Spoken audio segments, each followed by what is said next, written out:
நீயும் அந்த விஜய் சாரும் சேர்ந்துதான் தேவையில்லாம எதேதோ பேசி அவரை குழப்பி விட்டீங்க. உங்களுக்கு எல்லாம் நான் கல்யாணம் பண்ணிக்கலங்கிறது தானே பிரச்சனை. நான் பார்த்த பையனே ரொம்ப நல்ல பையனாதான் தெரியறாரு. அதனால நான் அவரையே கல்யாணம் பண்ணிக்கிறேன்.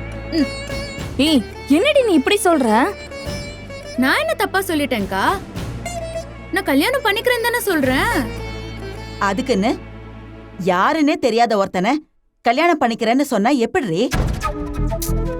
இதுவே விஜய் தம்பினா நம்ம எல்லாருக்கும் தெரிஞ்சவரு, ரொம்ப பழக்கமானவரு. அவரை நீ கல்யாணம் பண்ணிக்கிட்டா ஓ வாழ்க்கையும் நல்லா இருக்கும். அதே நேரம் அவருக்கும் இன்னொரு நல்ல வாழ்க்கை அமைஞ்ச மாதிரியும் இருக்கும்ல. மா, உனக்கு இப்போ நான் கல்யாணம் பண்ணிக்கலங்கிறது வருத்தமா, இல்ல அவருக்கு இன்னொரு கல்யாணம் ஆகலங்கிறது வருத்தமா? இல்ல காவேரி, நான் என்ன சொல்ல வரேன். மா, நான் சொல்றத முதல்ல நீ தெளிவா கேட்டுக்கோமா.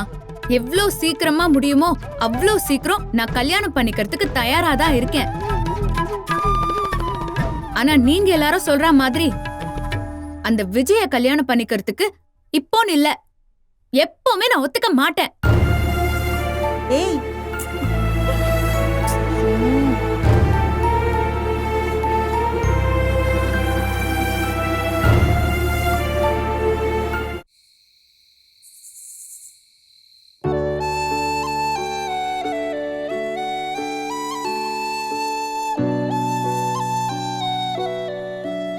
நான் கல்யாணம் பண்ணிக்கிறேம்மான்னு காவேரி சொல்லவும் மனசுக்குள்ள நான் என்னென்னமோ கனவு கோட்டையெல்லாம் கட்டினேன்டி. ஆனா அடுத்த நிமிஷமே அதையெல்லாம் இடிச்சு தரமட்டமாக்குன மாதிரி ஒரு விஷயத்த சொன்னா பாரு, அததாண்டி என்னால தாங்கிக்கவே முடியல.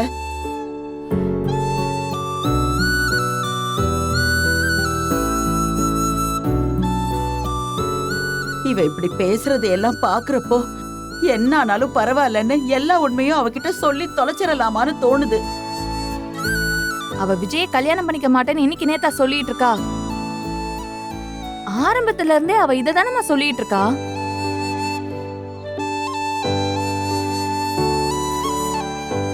நம்ம எல்லாரும் இந்த விஷயத்துல அவளை ரொம்ப வற்புறுத்த போய் தான் இன்னைக்கு இப்படி எல்லாம் பேசியிருக்கா.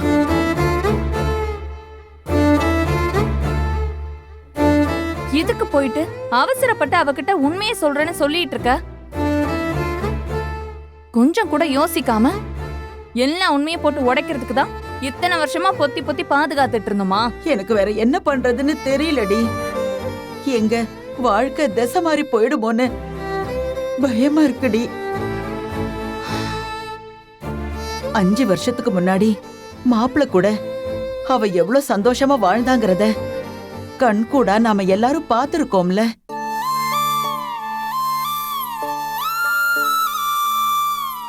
அவளுக்கு கிடைச்ச அந்த நல்ல வாழ்க்கை அவ கையை விட்டு போயிடக்கூடாது. ஆயுசுக்கும் அது அவளுக்கு நிலைச்சிருக்கணும்னு தான் நான் இவ்ளோ தூரம் போராடுறேன். அக்காவும் மாமாவும் எந்த அளவுக்கு அன்பா அந்யோன்யமா வாழ்ந்தாங்கங்கிறது நமக்கு தெரியும். ஆனா பாவம் அக்காக்கு அதெல்லாம் தெரியாதுல்ல. அவளை பொறுத்த வரைக்கும் மாமா யாரோ ஒருத்தர் தானம்மா.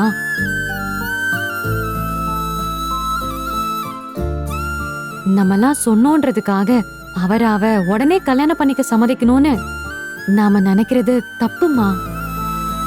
அவளுக்கு கொஞ்சம் டைம் கொடுத்து அவ மனசு மாறுதான்னு பாப்போம்.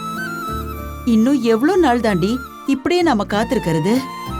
அம்மா, இது ஒன்னும் எடுத்தோம் கவுத்தோன்னு முடிவெடுக்கிற விஷயம் இல்ல. அக்கா மனசு மாறுற வரைக்கும் நாம பொறுமையா இருந்துதான் ஆகணும். அத்தை, காவேரியோட சிச்சுவேஷன் என்னங்கிறது விஜய் பிரதருக்கும் நல்லா தெரியும்.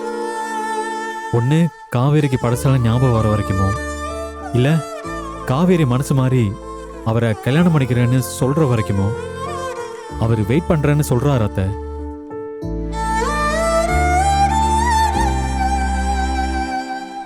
அதனால நாமளும் இந்த விஷயத்துல கொஞ்சம் பொறுமையா தான் இருக்கணும். அவசரப்பட்டு காவேரி கிட்ட உண்மையை சொல்றேன் அது இதுன்னு தேவையில்லாம எதுவும் பண்ண வேணாம் அத்தை. காவேரிக்கு மாப்பிள்ளை பிடிக்காம இருந்தா பரவாயில்ல, நாம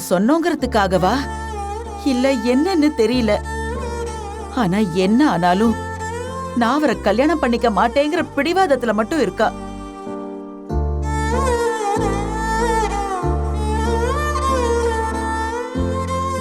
இந்த பிடிவாதம்லாம் எப்ப மாறப்போகுதோ தெரியல. மா, இந்த விஷயத்த பத்தி இனிமே அவகிட்ட பேசவே வேண்டாம். கொஞ்ச நாளைக்கு இந்த விஷயத்த ஆற போடுவோம், அப்புறமா பாத்துக்கலாமா?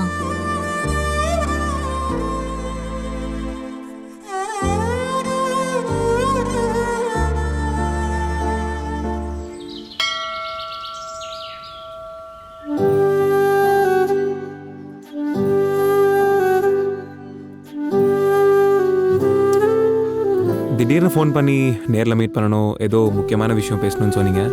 என்ன விஷயம்? நான் சுத்தி வளைக்காம நேரடியா விஷயத்துக்கு வரேன். சொல்லுங்க. தடவை நம்ம 2 பேரும் காஃபி ஷாப்ல மீட் பண்ணி பேசினப்போ உங்களுக்கு என்ன பிடிச்சிருந்தும் எங்க அம்மா என்ன பத்தி சொன்னதெல்லாம் கேட்டுதான் எனக்கு சம்மதம் சொல்ல தயங்குனதா சொன்னீங்க. ஆனா அது எதுவுமே உண்மை கிடையாதுன்னு நான் உங்ககிட்ட ஏற்கனவே சொல்லிட்டேன். அன்னைக்கும் சரி இன்னைக்கும் சரி உங்களை கல்யாணம் பண்ணிக்கிறதுல எனக்கு மனப்பூர்வமான விருப்பம் இருக்கு. உங்களுக்கும் அதே மாதிரி விருப்பம் இருக்கா இல்லையாங்கிறத கேட்டு தெரிஞ்சுக்கணும்னு தான் உங்களை நேர்ல வர சொன்னேன்.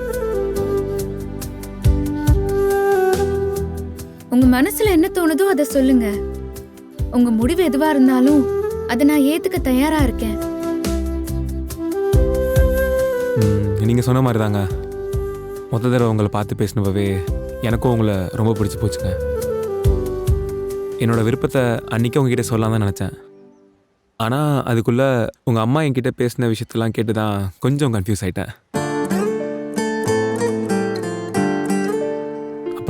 அதுக்கப்புறம் இந்த விஷயத்தை பற்றி நீங்கள் எதுவுமே பேசலன்றனால தான் சரி உங்களுக்கும் இன்ட்ரெஸ்ட் இல்லைன்னு நினச்சி நானும் அப்படியே உங்களை டிஸ்டர்ப் பண்ணாமல் விட்டுருங்க. ஆனால் இப்போது இவ்வளோ வெளிப்படையாக உங்கள் மனசில் உள்ள விருப்பத்தை என்கிட்ட சொன்னது எனக்கு உண்மையாகவே ரொம்ப சந்தோஷமாக இருந்ததுங்க.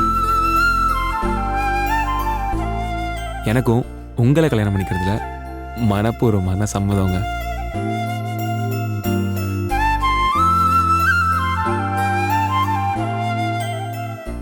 உங்க வீட்லயும் இதுக்கு சம்மதிப்பாங்கல்ல?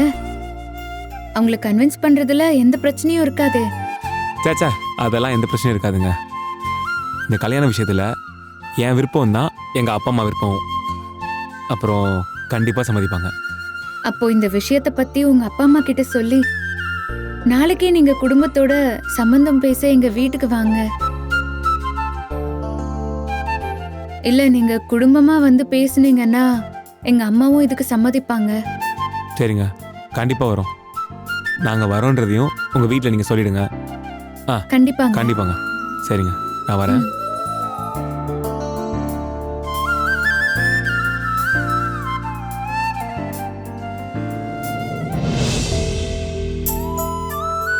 பிரதர். ஹாய் நிவின், வாங்க உட்காருங்க. நானே உங்களுக்கு ஃபோன் பண்ணி ஃப்ரீயாக இருந்தால் வீட்டுக்கு வர சொல்லலான்னு இருந்தேன். அதான் நீங்களே வந்துட்டீங்க. இருங்க, சித்திக்கிட்ட சொல்லி காஃபி கொண்டு வர சொல்கிறேன். சித்தி! ப்ரோ, அதெல்லாம் ஒன்றும் வேண்டாம். நான் ஒரு முக்கியமான விஷயமா உங்ககிட்ட பேச தான் வந்தேன். சொல்லுங்க.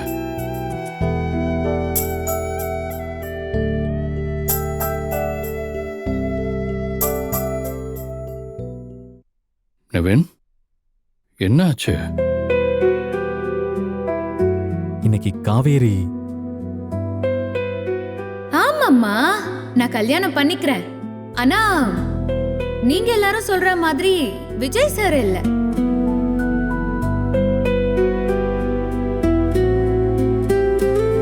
நான் பார்த்த பையனே ரொம்ப நல்ல பையனா தான் தெரியறாரு. அதனால நான் அவரையே கல்யாணம் பண்ணிக்கிறேன்.